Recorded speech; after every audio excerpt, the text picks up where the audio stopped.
Welcome to the Kings Beat podcast. I am James Ham, Kings Insider for ESPN 1320 and the Kings Beat.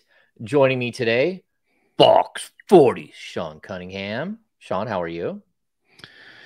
Oh, I'm pretty terrific. Just was outside. Looks like a beautiful, beautiful day. Starting to warm up a little bit, although it just doesn't feel like summer quite yet. But I don't know. I feel like I'm. It's going to happen like right when I'm on my way. I'm going to have a nice weekend in Southern California. I'm very much looking forward to it. So, All right. I get to spend some time with you fellas. All right. And of course, joining us as well, Brenden Nunes from the Kings Pulse podcast. Brenden, how are you? I am doing well. Another day in the life. Oakland. I was going to say, shout out to A's fans, obviously going through a lot. And I wanted to ask you, James, at the reverse boycott, what was the energy like in the building? It was pretty crazy. I got to be honest. It was wild. I've been an A's fan since I was a little kid. So it was sad. I think like right in the beginning of the game, I got a little emotional. And then the fifth inning when it went silent and then Sell the Team chants came up like maybe a minute later into the silence, that was pretty powerful. But this is what happens when you have bad ownership and bad leadership and bad leadership in Major League Baseball. And it's just it's a sad day for Oakland for sure. It was wild though. And then it took 2 hours to get to BART, which was, to get from BART to get on the BART and then get to where we had parked. So that was it was a long day. But I was walking down the corridor and I look up and who's walking towards me but Mark Spears. So I got to say hello to Mark Spears. I ran into one of my old editors at NBC who's no longer there. I ran into Kyle Madsen. So strangely enough, in a building with 28,000 people, I ran into people I knew all over the place, which was very strange. But yeah, sad day. And it was fun to be there with my son. He said at one point, he's like, I'm really glad we came and did this. And I'm like, yeah, me too. My little dude had other things going on, so he didn't join us, but me and the big boy came down with one of his buddies and his parents. So pretty somber way to start the pod, but go ahead. Yeah. Do you think you guys will make any other return trips down before it's all look, I'm of the belief, just because of what we've been through with Sacramento, and certainly, all the I's are dotted and T's are crossed essentially for them to make their way to Vegas. But, being a lifelong Giants fan, where my first baseball game was an A's game, and I definitely don't want to see that team leave the Bay. But I don't know, kind of feel like there might be a glimmer of hope somehow, just because of how inept that ownership group is and how awful the baseball commissioner has been to the Oakland East Bay region. And so I there's a part of me that just doesn't want to believe it. But and also I just think that site in Vegas, now they could very much go to Vegas for whatever reason. I just can't believe that that's going to be the location. I've been at that intersection. I've stayed at the Tropicana. It's such a gridlock area, especially with the airport right there. You can't convince me that that's the best place in Vegas to put the ballpark. But that being said, I wonder if you'll go back. I mean, A's obviously still be here for a few years at that dump of a baseball stadium, and wonder if you'll go back. I won't. I got to be honest. Like the second that it's official that the Major League Baseball, the owners vote, and if they vote for them to relocate, I'm pretty much done. I think I'm done with the sport. It just puts such a bitter taste in your mouth because it's blatant incompetence. That's like all of them. Like the ownership has been incompetent for years. Putting a guy like Dave Cavall out there is just an embarrassment. I hope that guy has a long career with the A's wherever they go, because I don't think he could be hireable anywhere else. He's just such a horrific, how they called him in the one of the hearings. They called him a talking bobblehead. Just an embarrassment. He's, all of this has been disingenuous. He's been a snake oil salesman the whole time. Fisher just that's always been my complaint. Look, you're a steward of a franchise. And like, I don't even know how well he was vetted to come in and be the owner there, but it doesn't feel like it was very well. And he doesn't have the money to do the stadium in Oakland. They tried to do some ridiculous like $12 billion project, which was just never going to happen because there's no way he was going to come up with all the money. And for me, it's really shameful how Major League Baseball has let down a community. And let's be honest, like one of the most diverse communities in the league. And you're just going to up and leave a community like that. So I hope, number one, that City of Oakland kicks their bum asses out at the end of the year and doesn't allow them to stay in the Coliseum any longer. Just go ahead and tear it down and go build whatever you're going to build there. But like, don't let them finish out. Their lease is up, so don't let them finish out. And then number two, I really hope that Vivek Ranadive does the right thing and doesn't look at the city of Sacramento as an option, because that would be really, really hypocritical to take a team that is relocating and give them a safe spot to play for a couple of years. Like, unless you have a guarantee from Major League Baseball that if you prove up something that they're going to give you an expansion franchise, then there's no reason to do it. Because that guy right there, John Fisher, whether he's a friend of Vivek's or not, he's just a horrific professional sports owner, and he has no business being anywhere near a franchise, just like the Maloofs have no business being anywhere near a franchise. Congrats to the Blues for winning the NHL Stanley Cup, but no business being around professional franchise the way they handled their business here, So yeah, I won't go back, and I don't want to give Major League Baseball my money to pay for an out of town package, and I don't want to watch the Giants because I hate the Giants because that's the way I was raised. So, hey man, the water's warm. You could join the Giants bandwagon. I know. That water's pretty icy cold right now. It is really cold. It's like, unless somebody peed in that water, it's not very warm, Sean. Warm spot.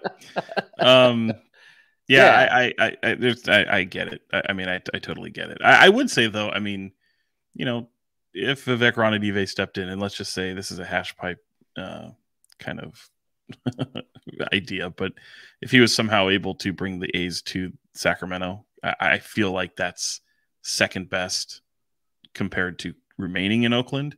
I think that would be okay. I'm okay with that. And if there's no pathway of staying in Oakland, or whether it be Vivek or Vivek part of an ownership group with whoever else, obviously Joe Lacob and that whole thing has been bandied about forever, and I just don't see it. I mean, it would be nice. I think it would be probably the part that frustrates me is what's the relocation fee, if any, going to be? And if they waive a relocation fee, that's quite astounding. And I think if I'm an owner in Major League Baseball, I'd have a problem with that, because that money is supposed to go into my pocket. And the A's have been an outright embarrassment to Major League Baseball.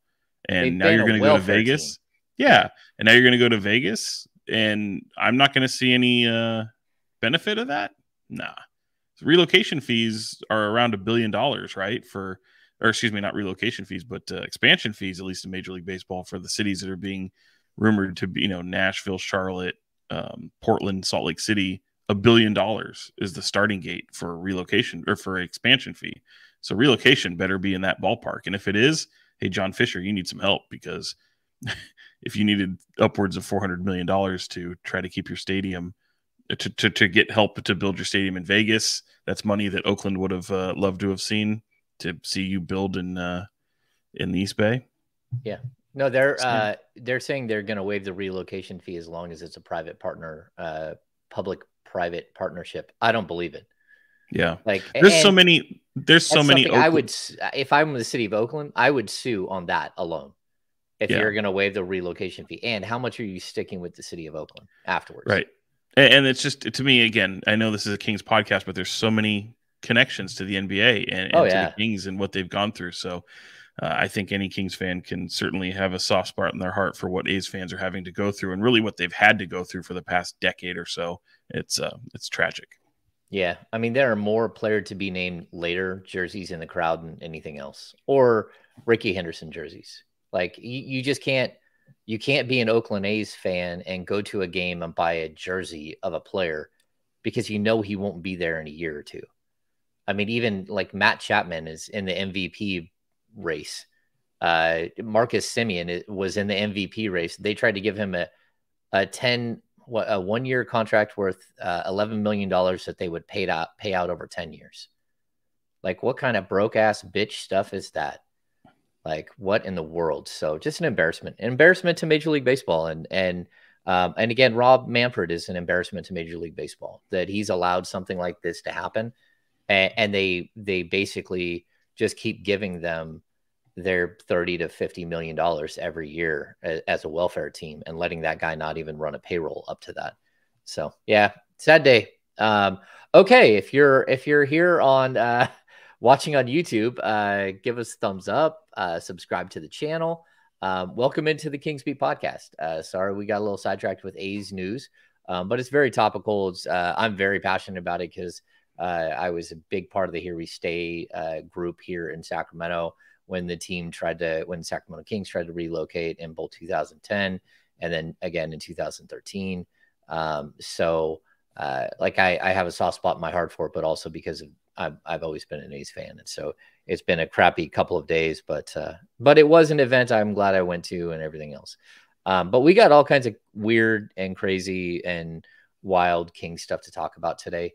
So we'll just start with that. The latest news is that the Sacramento Kings are a potential suitor for Bradley Beal and his gigantic, that's with a gigantic G, a huge G contract. Just coming out of the gates, we'll start with Brenden. There's just we just saw it hit on Wednesday afternoon here. Is it Wednesday? It's Thursday. On Thursday, from Shams, him and Sam Amick reporting that the Kings are potential suitors and that Bradley Beal would actually be interested in joining the Sacramento Kings, which I think all of that needs unfolding. So, Brenden, what are your first thoughts? The first thing that stands out to me is the latter portion there. The wording from Shams and Sam's is it's believed Beal would consider Sacramento given his no trade clause. And it does continue, but right now there does not appear to be a clear pathway for the two sides. But this is a place where one of the better players in the league, a guy that's averaged 20 plus for the last 7 years, by the way. If there's one thing Bradley Beal can do, it's score the crap out of the ball in a variety of ways. But he would be willing to come to Sacramento when he has, at least that's what it seems here, when he has his free will to choose whatever with this no trade clause that is just not seen that often in today's NBA. So I think first thing that stands out to me, just initial thought, is people want to come to Sacramento now. And when's the last time you could say that, gentlemen? It's been a while. Sean, what do you got? Of course he does. Of course he does. They are a fun basketball team. They have a head coach that's very well respected and liked within this league, who's just won Coach of the Year. They've got a player who makes everybody better in Domantas Sabonis, who's an all-star. Got De'Aaron Fox, who's a budding star who just made his first all-star team, and they play equal opportunity offense, and they need some defensive presence, and he's quite a willing defender. And as Brenden mentioned, he's a absolute bucket. So, yeah, man, he checks a lot of boxes for them. So he's the guy that when we were talking in the offseason last year, he's always been a guy that I'm like, hey, Bradley Beal, go get him. He's a guy who would fit, I think, very, very nicely in Sacramento. It stands to reason why I think that they'd be interested in him. Not sure what it would take to get him. He's been with Washington his whole career, and it hasn't gone well there. I mean, certainly he's been an all-star. He's made a name for himself, but it hasn't translated into success. So he definitely is at a part in his career where I think it's the right time for him to join other people that could hopefully be able to punch through and sustain some postseason success. Not to say he hasn't played with some good talent, but it just hasn't worked. So I think him coming in and being a number 2, number 3 kind of type of player, I think his number 1 days are probably behind him, but not too far behind him. But just a really solid player with still all-star capabilities and whatever pathway it would take to get him is one I'd certainly be interested in looking at. And I think I know, James, you probably have probably mashed some numbers and figured out scenarios. It's probably not – it'll be one that wouldn't be the most pretty to Kings fans, because I think there's some moments where you'd have to kind of cringe. But, yeah, you kind of have to spend money to make money in this league, and he'd be one willing to break the bank for, in my opinion. Yeah, he's interesting. And so let's hit a couple of things. He turns 30 in a couple of days. So that's one thing. He's not a young guy. But that's okay. The Kings are built with a bunch of young players, and they've got plenty of youth on this roster. Number two, his contract is obscene. So the 2023-24 season, he will make $46.7 million. In 2024-25, $50.2. In 25-26, $53.7. And in 26-27, he has a player option. I believe blue is player option for $57.1 million. That's a lot of cash. He's a 3-time All-Star. I think, first of all, I think he's a great fit in the backcourt next to De'Aaron Fox. He's a very good passer. He's a good rebounder. He's not a knockdown 3-point shooter, but he is still a really good 3-point shooter. I think if you let him play off ball a little bit more than he's had to during his time in Washington, you could probably see that 3-point percentage go up. There is a pathway. I don't know if it's a pathway that the Wizards would jump on board with, but from just some basic mathematics stuff, and this, people shouldn't throw rocks at me here, because the Kings only have 7 players under contract. So there's only there's only a few ways that you could do this. They're not going to trade Sabonis. They're not going to trade Fox. And I would even say they're not going to trade Keegan Murray. So outside of that, how do you get him to Sacramento? And a deal where you sent Rashawn Holmes, Kevin Huerter, Davion Mitchell, and multiple first-round picks actually works financially. And it works because the Kings have the ability to waive the cap hold for Harrison Barnes and make him and just basically waive his Larry Bird rights and become a true cap team and absorb the extra money that would come with a player like Bradley Beal. And then they could go back and use something like the mid-level exception. They could use the biannual exception. They could use all of their other exceptions to go out and actually build a team outside of that. But they could absorb, especially all they'd have to do, I believe, is waive probably Terrence Davis, Alex Len, Harrison Barnes rights. They could even keep a guy like Trey Lyles rights, because from my math, they have $23 million in cap space if they did all of that. So you would still have some ability to absorb Bradley Beal into your cap space. So I don't know. My first instinct is it's a gamble, but you got a big 3, and you got a legit big 3 with a potential. If Keegan Murray steps up to his potential to become a big 4, and to me that would be really, really intriguing. And the way you'd have to, if you're going to trade your 2026 or your 2028 draft picks, you got to go to the Hawks and just basically hand them your 2024 first round pick, pull all the protections off of it. And then you would have the ability to trade 2023 after you make the pick, trade 2026, trade 2028. You could even go trade 2030. You can do whatever you want with those things. And if you think you're going to be a good team, why not? Because those picks, really, if you're going to be a really, really good team, they're going to be in the 20s and have a lot less value than a typical Sacramento Kings pick. Does all that make sense? Yeah, I mean, offensively, obviously, he's a ridiculous fit. I think playing off of Domas and De'Aaron and in this free-flowing system would just enable him a lot. The 36% he shot from 3, like you mentioned his 3-point shooting numbers aren't great. But if you look at catch and shoot last year, 40%, I think within the flow of the offense, he is a knockdown 3-point shooter when he's not doing all this self-creation stuff. Offensively, he's ridiculous. And if you're just replacing him with Kevin Huerter in that starting lineup, that is a defensive upgrade. I don't know how substantially, but yeah, I do think that is an improvement on the defensive end over Kevin Huerter. To me, it's just like, how many picks are we talking about here with those other guys? Because Beal is, 2 months from 30, that player option that's $57 million in the last year of 2026, 27 is his year 33. Could still be a very valuable player at that point, but that's a far way in the future, and there's a lot of questions involved with that. And there's still a no trade clause that Sacramento would be taking on as well, which I think is a layer of this conversation that if you wanted to reroute him again down the line, that's just an added complication in doing so.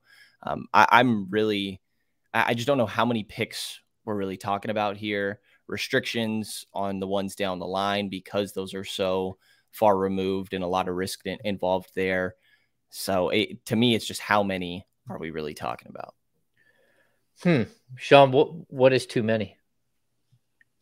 I don't know. Probably two. I mean, honestly, the salary part doesn't really. This sounds funny, and it's probably because it's not my money, but look what it takes to remain competitive in the NBA these days. I mean, you have teams that are paying hundreds of millions of dollars in luxury tax, and with everything going up, you just saw an NBA head coach get a player contract, like a really good player contract, and what Monty Williams got with Detroit. So the fact that somebody's going to make $57 million at the age of 33, I think what it would mean is, hey, Sacramento Kings, are you potentially okay with being a luxury tax type team to continue to be successful in the NBA? And I think that's a tough question for a lot of teams to have to answer, especially the Kings. And I'm not so sure that they are. But what happens in those 2 years before he turns 33? If in this hypothetical situation, if Bradley Beal became a member of the Kings, do they have a Western Conference Finals appearance in those 2 years? And if they do, well, then absolutely, who cares? Like, at that point, who cares? But if you struggle to be an 8th seed, a 7th seed, play-in tournament type of team, well, then it's gone horrifically wrong. And at that point, your team probably isn't willing to be one of those teams. So look, I think the one thing we've learned about this ownership group, and this, especially with this front office group, is that they like to kind of attach themselves to a lot of different possibilities. There's a lot of things that could shake out as a result of a Bradley Beal trade to X team, and possibly have the Kings be a benefactor somehow, some way, or find out ways that can make themselves better, or maybe this kind of holds up. This might be that cog, even though it's not a free agency type move. This could be one of those moves that maybe clog the off season a little bit, like we've seen in years past, with sometimes needing a free agent to sign before. So what did he get before all these other kind of teams fall in line with what with the wake of those moves? So I don't know that it's going to have that appeal. I honestly don't expect Bradley Beal to be a King, but I like to entertain it here, because I do think he would be the type of player you would really want to add if you're a Kings fan, or if you're in that front office, because of the boxes that he checks. Okay, so I'm just going to run through this really quick. 2023-24, the cap is 134 million with a luxury tax of 162. We go up to 140.7 with a $170 million luxury tax, 147.7, 155, 163, 171. And the luxury tax in 2028-29 is all the way up to 206 million. So you're going to have to pay Fox. You're going to have to pay Sabonis. You're going to eventually have to pay Monk. Down the road, you're going to have to pay Keegan Murray. You are going to have to put out some money. But for right now, I think you could find a way to moneyball your way around some of the other positions once you've got another star level player in place. And look, I think he actually makes him a title contender, like a title contender. And that's crazy to say that Sacramento Kings could be a title contender moving forward, but that's what a move like that does. And I think even a move for a guy like, if somehow you can get an OG Anunoby, I think you're a title contender, but you're not you might not be a top tier title contender. You're in the conversation. And, we just saw how things can go wonky in the playoffs and how teams like, the Heat, who weren't considered a title contender, and can make it all the way to the finals. But I still think that this would be one of those moves that, again, it makes sense because this is how McNair grew up doing business. You trade for superstars and you figure everything else out afterwards. And, you get as many of them as you can around you.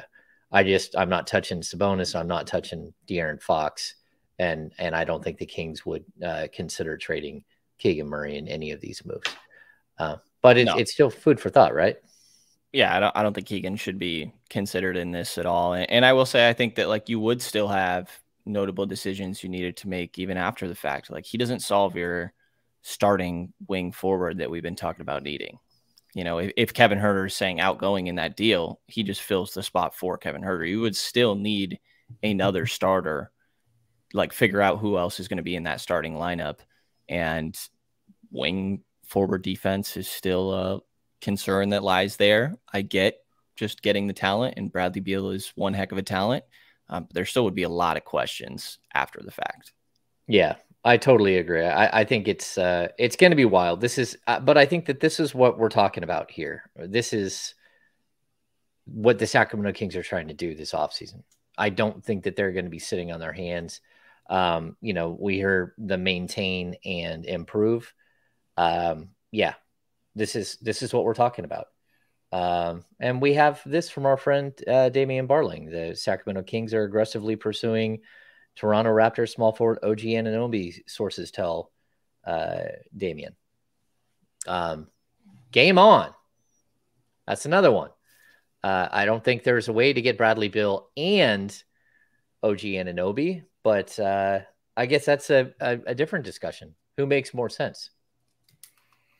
Well, I mean, whichever one costs least, I guess. I mean, I would probably bet on a little more on the Anunoby side just because of how much younger he is and probably fits. But you obviously don't have the contractual obligation like you do with somebody like Bradley Beal. But yeah, I mean, look, they're going to go out there and kick the tires on all these guys. They're going to try to pathways. They're going to be aggressive. That's what they do.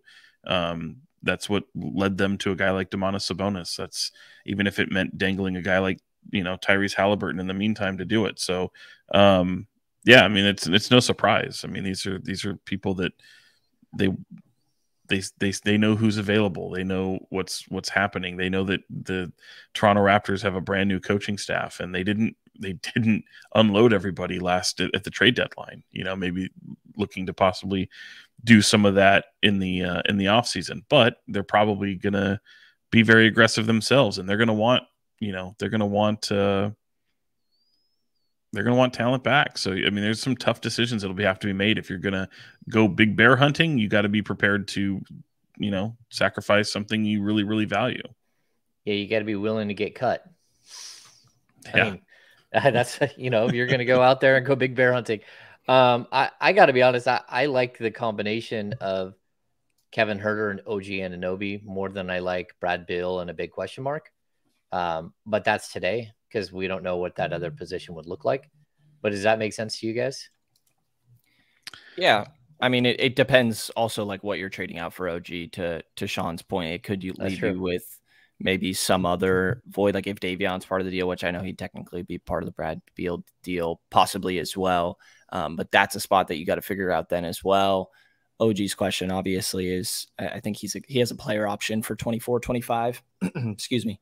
But he's expected to turn that down and go after a deal. So he's practically an expiring contract. And, maybe that changes and makes you have to pay less to acquire him, but also obviously risk involved. And he's got a little bit of an injury history recently that caused some concern. But I think when OG's healthy, he's the exact type of guy that Sacramento needs to add to this team. And I do agree with your logic of like there's something to be said about also just keeping Huerter if you're trying to compare these two deals. Yeah. I mean, Kevin's under contract for a long time. Yeah, so OG makes $18.6 million this coming season. He's got a $19.9 million player option. But I think I did the math the other day, and I believe the thing with OG is how much is he worth? And I don't know what the exact answer to that question is, but you can do an extension this summer with the idea that he's opting out at 26 million bucks as a starting salary. And to me, that's probably where OG Anunoby is as a player, is 26, and then like 27 point something, 29 point something. Like the standard, it would be a contract, probably a 5-year extension or 4-year extension, probably in the neighborhood of like 110, 117 million bucks, something like that. So you can do a trade and extend too. You can make that as part of the deal, that you're going to get an extension done with him. But that would require you getting to a point where the deal is 98% done, and then the Raptors give you permission to actually have conversations with him about a potential contract extension. So, I mean, again, that's something that you're right, Brenden, you got to worry about, but it's not as big a concern, because I don't think it's not like, because his and Sabonis's contract are very similar, but Sabonis is proving out to be like a $35 to $40 million a year player, where I think OG is probably a pretty solid step below. But a defensive genius, and someone that I've like thought was a spectacular potential add to this team for a long time if he was available. He's one of my favorite potential ads if there was someone to go out and get. Now, does it give you the high-end ceiling? I don't know. We know. We know. Yeah, I've kind of said it a few times on here before, right? Yeah, I'm expecting a Brickhouse T-shirt with OG Anunoby, with like James sitting in a hammock or on one of his boats and just having a thought bubble of OG Anunoby in a Kings uniform. There it is. Yeah, I think we could do that. That's not a bad dream to have, or a bad vision to have, by the way. That's I kind of co-sign to that. Yeah, and I think with OG, the other thing is he's 26. Oh, is he 26 or is he 25 going on 26? He's in 25 going on 26, about a month away. Yeah, so he fits into that exact bubble of the rest of the team that's around that same age. And while like this might not be a deal that Toronto would like jump at, like something like Davion and Rashawn contractually works. And then no. Then it would depend on how much you're giving up as far as draft capital. That's where that deal would, like, if you're going to do that deal, you could start there. Who knows? This is the fun of it though, right? We got the NBA draft coming up on June 22nd. Free agency starts on June 30th this year. The official signings and stuff can't happen until, a couple of days later. But I think it's like hold on to your hat moment here if you're in Sacramento, because it seems like the Kings are going to try to take that next step. So pretty exciting. Let's get to the other news of the week. Bobby Jackson is no longer with the Sacramento Kings franchise. He has moved on to have we lost Brenden? So it looks like Brenden has moved on too. Oh no. Brenden is not here for this Bobby Jackson discussion. He's out. Swirling circle on our side. I don't know about anyone else's side. Hopefully he pops back here in just a sec. That's all right. But yeah, Sean, let's start because you actually caught up to him. The news came out in a weird way. Like, well, I don't know if it's weird, but Mark Stein broke the news in his newsletter. I was able to get confirmation relatively quick.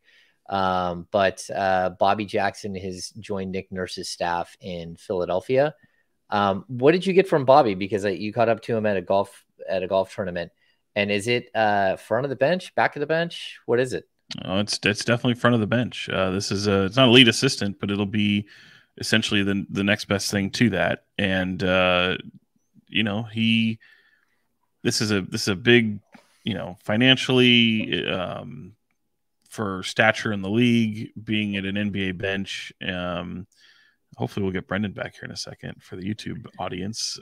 We're going to go without our logos on the page for a minute, but no, I mean, hopefully, for him, it's his ultimate goal is being an NBA head coach, and the success that he had not only in the summer league, with the Kings after being an assistant coach there, and then jumping to the Stockton Kings to be a head coach and to show what he was capable of, and then lead them to a league best record, even though they got eliminated quite early in the playoffs. It was that which is a single elimination game, I should point out. But yeah, that's the trajectory he knew that he took, and he knew that, in order to get that opportunity, he's probably gonna have to leave Sacramento. So wasn't one that he was hoping to leave Sacramento, but certainly when the opportunity became available, and he had a great relationship with Nick Nurse over the past few years, a resource that he was able to, pick his brain, and someone who's had G League ties and, remain in close contact with. So it was nice to catch up with him and hear him be honest about his situation. But yeah, that's what the G League is for, man, to springboard you as not only a player, coach, administrator, whatever, executive, trainer, however, whatever kind of role that you have in the G League. It's always with the notion that there's a hope that you end up elevating to the NBA level. And Bobby Jackson really wants to be a head coach in the NBA, and this is his the next step for him. And he gets to join Rico Hines. That'll be a fun group in Philly with Nick Nurse. They've got the MVP in Joel Embiid. Bobby said in our interview he mentioned James Harden. We'll see if that if that happens, if James Harden remains a member of the Sixers or not. But he's joining a very good organization, and there's a lot of excitement there. Yeah, there's a couple of things that he said, but the biggest one, like he had this, he's had a relationship with Nick Nurse for a couple of years, because Nick Nurse is someone who had gone to the G League level and worked his way up from the G League level to become an NBA head coach. And so they had conversations about sort of that trajectory. I thought that was really interesting. And then I think the other thing is, I mean, you bring up the fact that, he wants to be a head coach. I know, like, Doug Christie wants to be a head coach as well. And like, for Doug to become a head coach, he might have to do the same thing. He might have to leave Sacramento and then come back, because, well, again, he's a front of the bench assistant in Sac. He's not, the associate head coach, which is Jordi Fernandez, the offensive coordinator, which is Jay Triano. Like, so you're up there, but you're still, what's your role? And if you're going to prove out to be a head coach, you kind of have to show that you can do it at the G League level, or you've got to just really be one of those guys that everyone's been looking at as a potential head coach for a while. And whether Doug gets that opportunity or not, I'm not sure. Like, hopefully he does down the road, whether it's in Sac or somewhere else. But I think it's worth noting. And then the other thing, how much do you think maybe he mentioned this, maybe he didn't, but did the fact that Jordi Fernandez, that he didn't get the Toronto job, did that kind of like close a door for Bobby on the Kings staff? Or was he stuck at the G League level? No, it was pretty much, look, I mean, his deal was up, and he'd be looking for more opportunity. And you got to strike when the iron's hot. You've got, opportunities around, and you've got to seek them out. So it's kind of like free agency in a way. Like, once the season ends, once your contract is coming up, you have to find your next move and hopefully find yourself some leverage. And if remaining in Stockton was the if that was still on the table, and I believe it was, obviously financially it's not going to have the same impact as it will be being on the front of the bench of the Sixers, who just put together a brand spanking new coaching staff, and your contract is going to align with that new with that new head coach. As looks like we're about to get our buddy Brenden back. I'm back. Look at that. I'm back. He's back. Just had to run to the bathroom. I get it. My bad.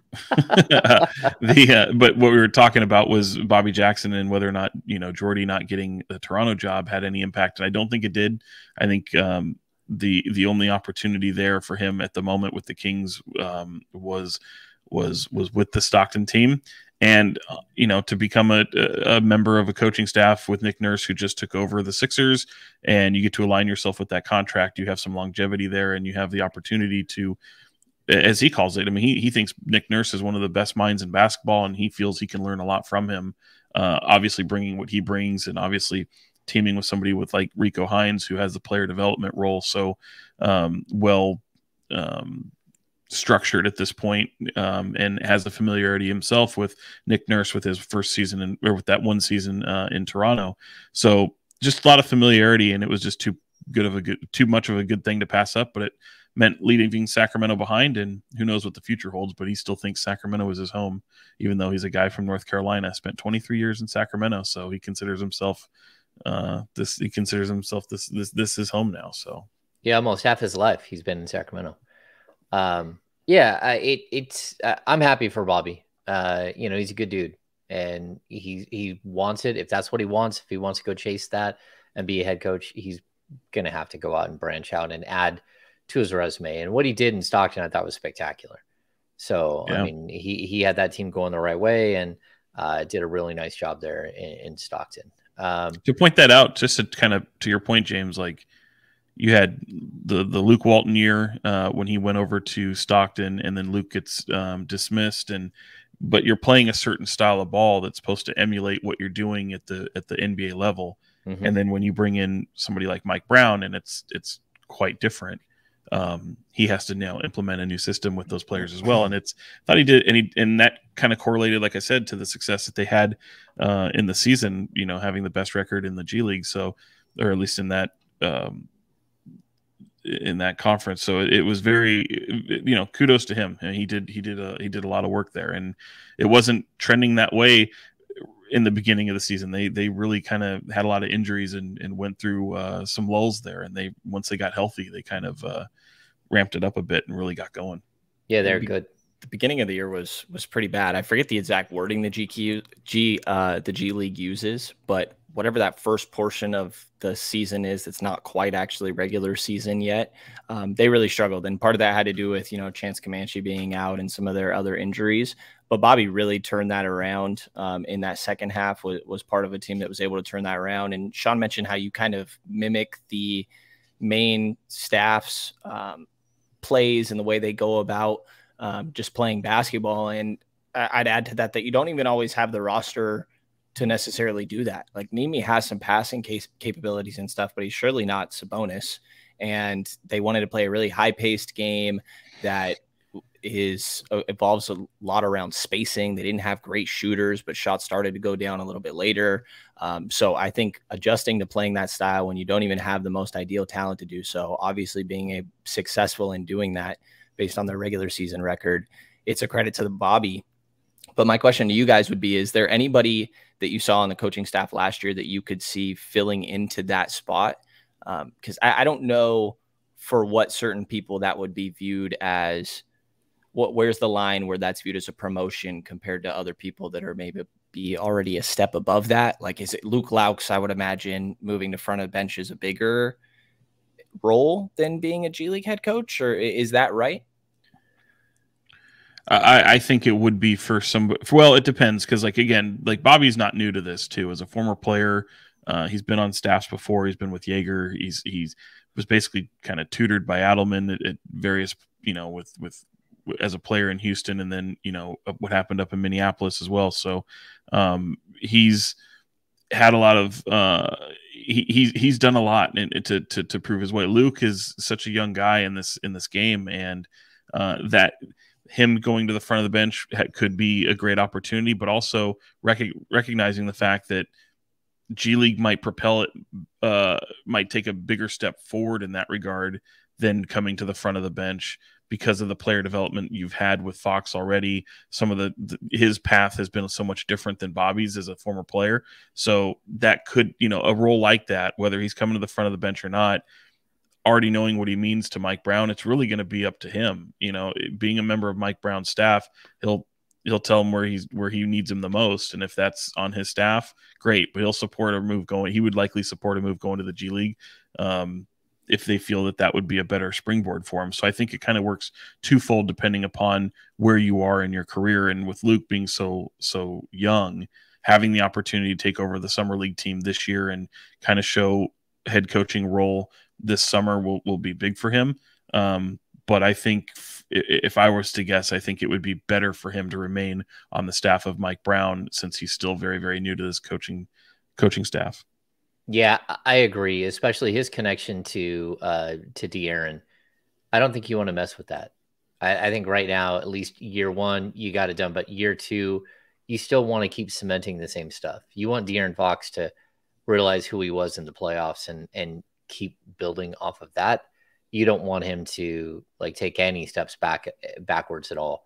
And so my guess would be that they're going to focus more on like either an outside candidate or someone else who's on the back of the bench that would like maybe a Lindsey Harding would be willing to take that role. Maybe, you know, and that would be a great step, you know. She was a finalist before for that gig. And, you know, talking to Bobby, he'd love to see one of his staff members take over. I mean, that's always what a head coach wants. Yeah. That's certainly a possibility. But yeah, Lindsey, as James points out, I mean, definitely was a finalist. It would be a huge opportunity for her. But, you know, ultimately they could also go outside, which is probably what they might do. Yeah. Okay, let's get to a little draft chatter. We already covered the Sasha stuff last week. He's fine. By the way, Olympiacos played in a game today. And if they won, they would have won the championship, the Greek League finals. But about 2 minutes left in the third quarter, opposing teams' fans were pissed that they were down 20-something, started throwing a bunch of crap on the court, and game has been postponed. Oh, that's not good. Nobody got hit with a battery or anything? No, it sounds like everybody's all right, but they had to clear out. Giannis in attendance, all the Antetokounmpos. Oh, great. So was Sasha's team was winning? Yes. Okay. And they would have won the title if they won that game, which looked like was going to happen. How is he playing? It should be Antetokounmpo, right? If you're having plural Antetokounmpos. Just kidding. That's hilarious. That's difficult to say, Sean. I'm impressed. It took me a minute to get there. I had to say it in my head. You had to like write it down, like phonetically spell it. Yeah, Brenden, what did Sasha have before the game was suspended?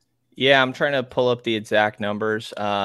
He had played 20 minutes, 11 points with 4 rebounds, 2 assists. He played 20 minutes in the game prior also, after just having that bone bruise. And I believe that was game 2. And he played. That was game 4 of the finals. Game 4. Is that I right? think. Okay. Yeah, I think they were up. Well, today is game 4. Oh. But whenever that game was, I think it was game 2. But it is a best of 5. It's a best of 5. Yeah. Okay. Yeah. So that was game 3. Yeah, he ended up playing after his injury, the game after a couple days later. Didn't have a great statistical performance, but was out there for 20 of the 40 minutes, which is encouraging in itself, was moving fine. And had played 20 minutes a large majority of the game up to that point today. So okay. Okay, so now we're like getting down to it. We're exactly 1 week away from the NBA draft. Brennan and Sean and I will all meet up at Golden One Center. Did you see this for draft night? No. Yeah, I was like, what are we doing? What are you talking about? Doing? No, we're Did just I commit to going something? to draft night. No. No, well, in draft night last year, remember, I got COVID from somebody on draft night, which was great. So I showed up 2 days later for Keegan Murray's introductory press conference and started to not feel good like halfway through the press conference. I was like, oh, that's not good. But I hadn't left the house. Yeah, I had been shut in like I typically am during the summer. Well, it's a new year. It's a new year. Okay, so we're getting down to it, though. Like there's a lot of prospects that are around the Kings' range. Do you guys have any favorites so far? Well, it's funny how we start the episode talking about trades that would almost surely involve the 24th pick, and then now we're going to go into draft prospects, but I'm absolutely down to entertain the conversation. I think there's some interesting upside guys that could be considered. I just don't know that I would expect it. CD Sissoko is somebody that I really like. Sean's mentioned Leonard Miller. I would love Leonard Miller. I just don't think he's going to be there. I like CD Sissoko, another guy that played at the Ignite team. I think there's interesting playmaking on the offensive end. The shot is definitely a question, but There's some defensive versatility, sort of 2-3-4, that I think is intriguing and something Sacramento could really use. I think, I don't love Max Lewis, but I think offensively there's some interesting upside there. And then the guy that I've mentioned before is Colby Jones, who I think does a little bit of everything, sort of defends 1-3, maybe not sort of the forward size that you would ideally like, but I still think that point of attack and perimeter defense on guards is something Sacramento could use more of. Shoots the ball well, play makes, rebounds well for a guy his size, does a little bit of everything. So I've kind of come around to realizing there's probably about 10 or 15 guys' names that could be called, and I would talk myself into it pretty easily. Sean? And he didn't mention the sacred cow. Who's the sacred cow? Chris Murray. Yeah. I like Chris Murray. I just wasn't going to do it. I just got asked to do this mock draft with somebody, and if Chris Murray's there, I will refuse to pick him, even if I think he's the best one. Jeez, man. Just in the mock. That's pretty tough. Consensus board, he's around 23, 24, Murray. Yeah, I wonder why that is, because no one knows shit about the fucking mock drafts. The draft, they just once it gets past 10, it's just playing darts. Yeah. I don't know. I think so many of the I'm kind of right around the same as I have been. Obviously Leonard Miller is a guy that I've had a lot of interest in. I'm with you, Brenden. I don't think he'll be there when the Kings pick, and I just think that type of talent is going to be too tough for a lot of those teams to pass up in that range. I'm very, very interested in Trace Jackson Davis. I also don't think he'll be there for the Kings. So a lot of the guys that I tend to like the most just probably aren't in the cards, so to speak. But probably spent, of all the players over the past week, I think the guy I've been watching the most has been guys like Jalen Wilson and Olivier Maxence Prosper. Certainly like what a lot of things that they do. I wouldn't say I'm in love with any of them, but yeah, there's a lot of just intriguing prospects out there and things where you can see, excuse me, where they could fill a need for sure. Yeah. Okay. So Sean, you bring up a couple of guys that I just absolutely love. So Omax, I'm big on Omax, but Omax, we're going to call him Omax. Well, that's what he goes, but that's his name, his nickname, which is why, I think you have to take him just because of that. Omax is too cool. You bring up Leonard Miller. First of all, I don't understand how Leonard Miller could, on a lot of draft boards, he's mid-20s at this point. Why is he not the number 6 or number 7 pick in the draft? I'm watching him play. I'm looking at his stats. I go to the measurements and I'm like, what exactly am I missing? And so if he somehow tumbled to 24, the Kings should jump all over that. I mean, without shoes, 6'9.25". So what are we looking at? 6'10.5", almost 6'11", 7'2" wingspan. He averaged 18 points, 11 rebounds, 55.6 from the field, 32.7% from three. He's got defensive versatility. He moves like Pascal Siakam, but rebounds much better. I'm watching this. I don't understand how he's not a top 10 pick and maybe even a lot higher than that in this year's draft. And I know this is a good draft. I don't care. I'm just surprised because then you get to other guys and you're like, okay, what exactly am I watching here? Who is this guy? Noah Clowney. And I'm like, what in the, how could he be anywhere near the same type of tier of prospect at the same, very similar age as a guy like Miller? So I'm confused by that. Trace Jackson Davis, absolutely love him. If he's there, Brenden and I were discussing this earlier. Oh, if he makes it to 38, I'm like, I just take him at 24. I think you can get him at 24. Why not? Basically, all of his stats, 20 and 10 with 4 rebounds. 4 assists, 2.9 blocks per game. Doesn't shoot the 3 at all. Took 3 3-pointers in his entire 4 years at Ohio State. At Indiana. That's it. But outside of that, he's got a lot of the same exact tendencies of Domantas Sabonis. Like, he's great in the DHO. He's too left-handed, but and then he's got pop. So we're talking about a guy who blocks shots, who's got a 7'1" wingspan. That's where I'm kind of at. I like the mantra that I've heard a lot of the Kings people inside say, that they like to draft what they know, not what they can project. And I think there is something to projecting guys and like seeing what you can, if you can find a diamond in the rough. But I really like a diamond in the rough at number 38, not at number 24.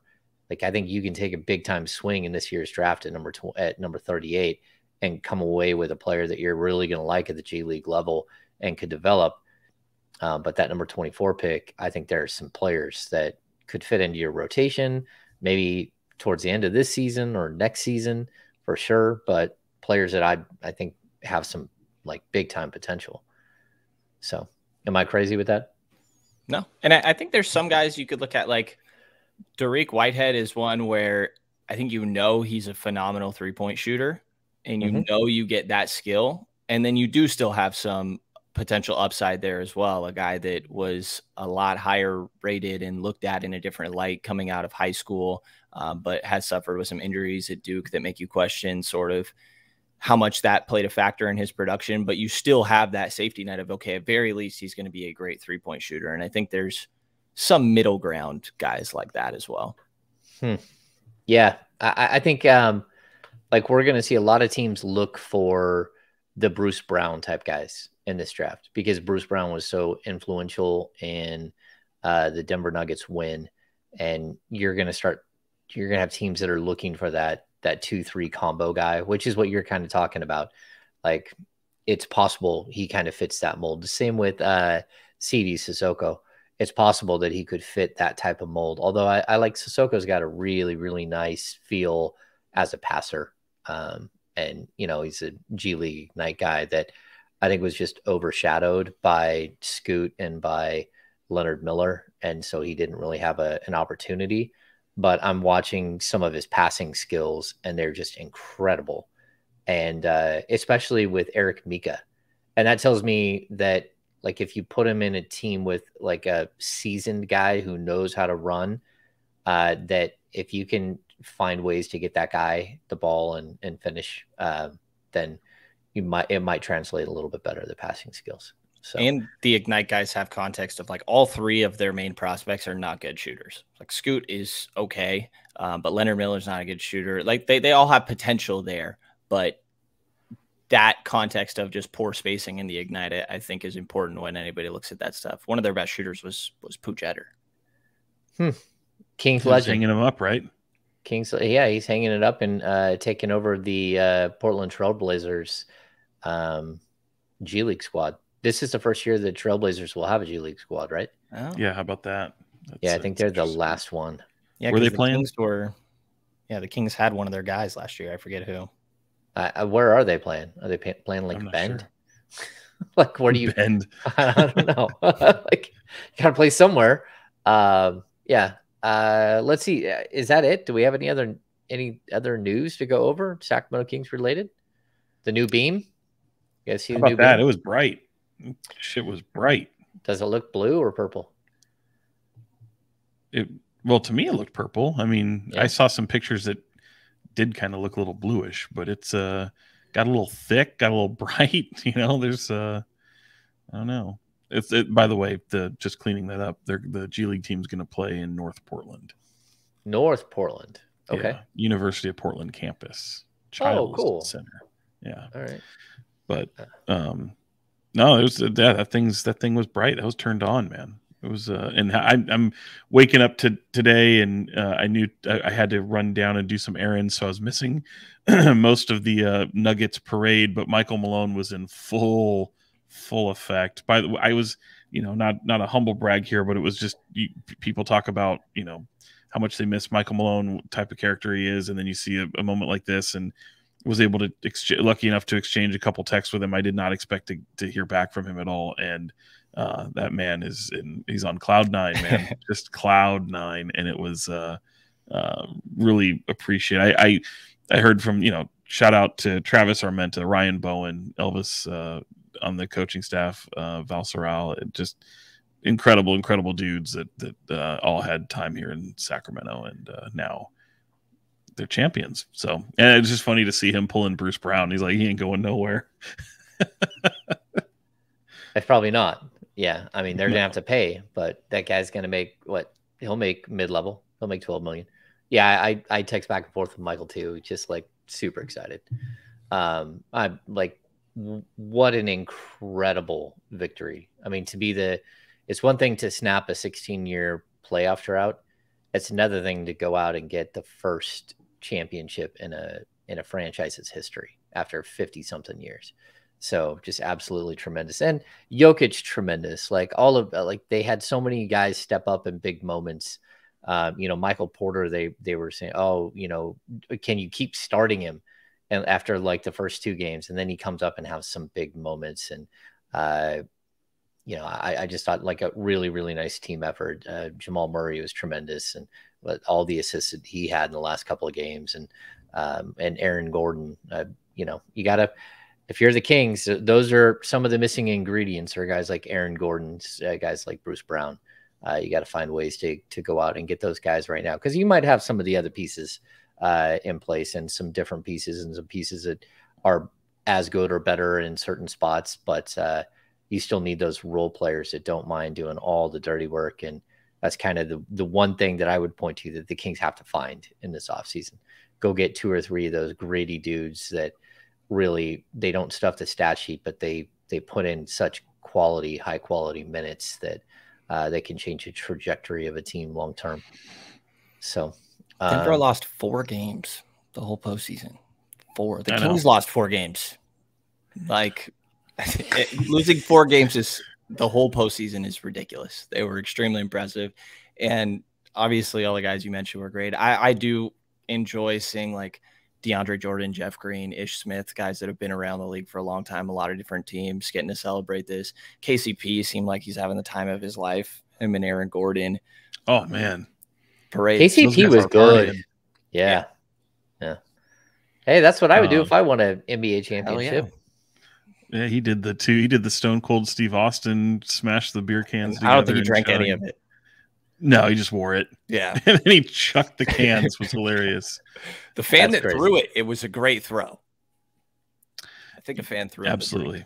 Yeah, that's impressive. I also, on another note, I did see through social media, I saw Vivek Ranadive checking out the Victor Wembanyama's Mets, and also taking a picture with Chima Moneke. If you go to Chima's Instagram account, you can see the picture there, but it reminded me of the picture that Vivek took when they cut Jimmer Fredette. Like on the way out, they took a picture together. But kind of funny to see that the 2 pose for a picture up there and somewhere in France, right? AS Monaco just beat Mets 92 and Victor's team for the, I hope I say this right, Bectic Elite Championship. It's the French League Championship. They just won today. And I guess Vivek was. How about that? And didn't play, but he's on the roster. The other Bilal Coulibaly. Oh yeah, Coulibaly is there, and but he's skyrocketing up boards. It looks like. Oh yeah, it's sounding more and more likely like he's going to go lottery or top 12 and up. Yeah, he's got a big time buzz, like crazy measurements, and he's another guy. Like he's put up big stats. Like when I was bringing up Leonard Miller averaged, like his stats in the last 15 games of the season are crazy, which shows you that he learned and he got better. I mean, he had a 30-11 game. Like just and that didn't. And Scoot also shut it down, right? Scoot stopped playing about with like a month remaining, I think it was, or something like that. So it could have provided a little bit more opportunity for him to be a little bit more showcased. What do you guys think? Scoot, number 2, number 3? He'd be my number 2. Yeah, he should go number 2. I don't know if he will, but he should. I agree 100%. Do you think there'd be any trades there? I mean, I know we're literally a week out. I've seen. Do you see any movement? A lot of people are talking about the Pelicans, and it'd be like Ingram, I guess, but I just doesn't trying to get Scoot. I don't see. I don't know. There would definitely be trades. I'm expecting. I mean, Portland would make a lot of sense. Brandon Miller also does make a lot of sense in Portland, though. What about Zion? Because that's the other I one. don't know. Like it sounds more and more like they're done with Zion. I'm not If trading you're, Brandon Miller. I'm done. but I'm here's the trading thing. Zion. Let's put you as the GM of any team in the league, okay? Not taking him. Yeah, why would you? I mean, look, a big Well, dude why? with Because foot problems. but when he plays, he is MVP like he's ridiculous. Yeah, but He Brendan, is like, project project it. Like, how Well, much you have you can't. seen him play? Right. You can't. Like, there was but when he does play, he's ridiculous. yeah. So Yeah. like there was last night, I think the Ringer put out a rather, I don't think it was controversial. I mean, look, player lists are stupid, but I gave it far too much attention than I should have when I was last night. I think I spent an hour kind of pining over it. And like seeing Kawhi Leonard in the top 10 of the league's players on this list made my brain go numb. Like, we haven't seen him play more than 60 games in 6 years. 6. Yeah. 5 or 6 years, something like that. And it's and like, I'm sorry, you're not in the top. You're not in the top. Like, I love Kawhi Leonard, don't get me wrong, but if you can't play, you can't play, and if you're not, and with Zion, big dudes and foot injuries just are the death nail. So I hope he bucks the trend and has a fruitful career, but so far no good, right? Like, it's not a good situation for that franchise. And I just don't know how you're going to give up a whole lot to bring in somebody like Zion Williamson, who the faith of him being able to play a full season is just not there. Yeah, I'm not touching him with a 10-foot pole. Like, he had the hamstring issue. It's one thing after another.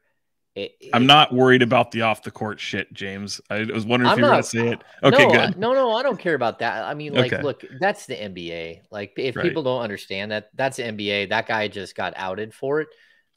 For being, that's professional sports, sir. That's not just the NBA. That's professional sports. Yeah, but I mean, we've been around we've been around the locker room long enough to know, like, that's not atypical. Like, there's a lot of things that are going on in an NBA locker room that are like in line with what happened with Zion.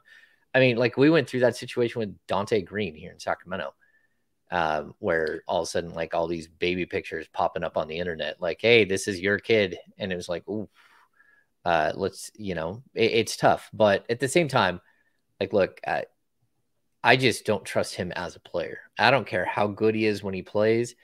You're only as good at, if you can't play, you're not helping anyone. And he just gets big every single time. They have that clause now that he has to have his weight and body fat have to be below 295. Nope, not happening. That's not where he is right now. Every time I've seen a picture of him, there's just no way. So yeah, I wouldn't bank anything on him. Although, if you get him for a song, I guess maybe, but they're trying to move up all the way to the top 5. This is going to be wild. Like, it sure does feel like it, doesn't it? The Bradley Beal stuff, the Kyrie Irving stuff, the James Harden stuff. I think we can just keep going.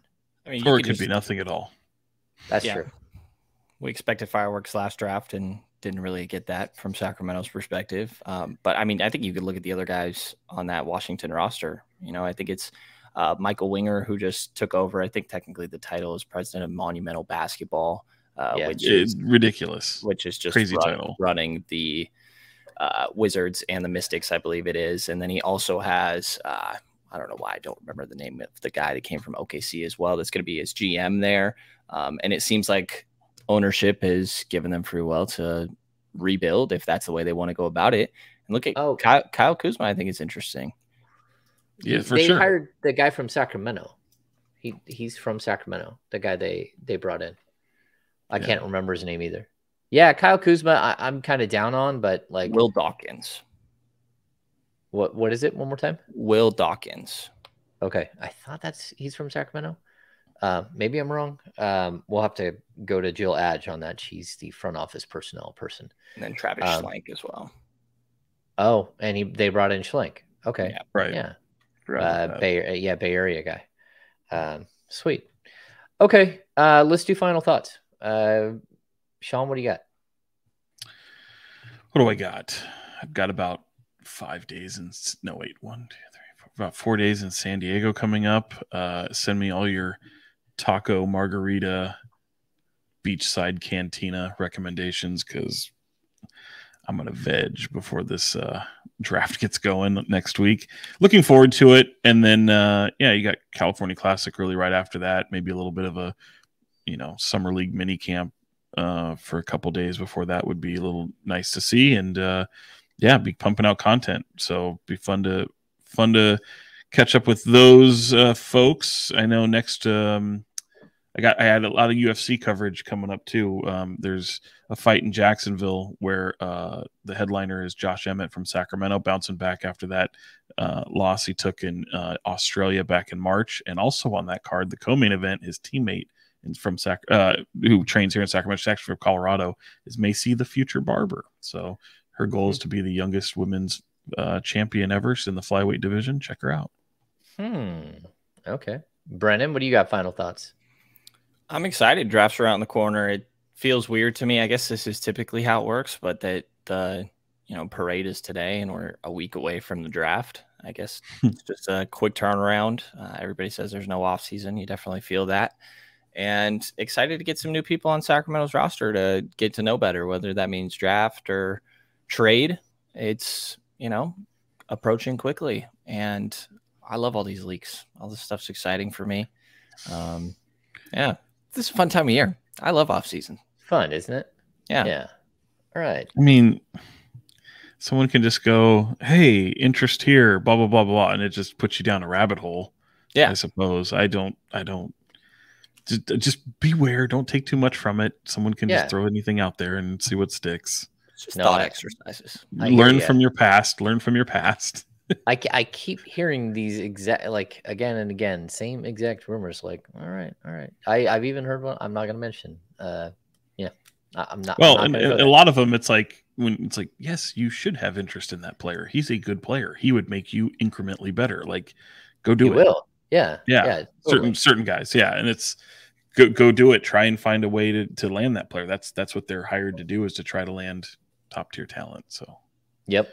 Okay, let's see. I'm going to finish up with this. This is the first of 2 podcasts this week. Actually, when we get done here, I am recording another podcast with Eric Pincus, who is a salary cap expert and one of the best in the business. Absolutely spectacular when it comes to salary cap. So we'll be able to break down all of the craziness that's happening with the Sacramento Kings and whether they're going to be a pure cap space team, a room with a room exception, or how they can fit Sasha Vezenkov and multiple players into the mid-level exception. Maybe what Harrison Barnes might be worth on the open market, but that'll be later this week. Outside of that, be safe, enjoy the sunshine because it's coming.